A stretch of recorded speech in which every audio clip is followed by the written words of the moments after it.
Ahoj detičky, idem vám porozprávať, rodičia, aby ste nestrašili tie detičky. Chlapček, chlapiatko zastane a moja mamu vraví, poď, lebo teta ťa zobere.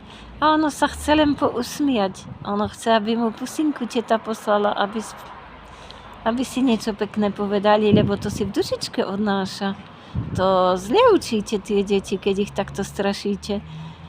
A nebudú mať ani sebavedomie a to nechod tam, lebo nohu zlomíš, lebo tam spadneš, lebo zle, lebo negatívne reči. Kedy si na dedine tak bolo.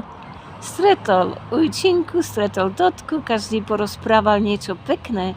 Aj ponaučili aj tí ujčokovia dať čo dobré tie deti do života. A ono si to odnieslo, ešte aj keď starobe si na to spomenie. Tie krásne spomienky, joj, ale teraz tá pýcha peklom dýcha.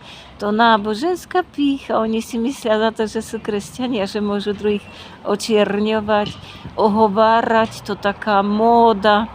A ten je taký a tá je taká, ale nechcú pravdu počuť, aby sa dali napomenúť. Ale do nosa im naprší. Božia láska, ahoj.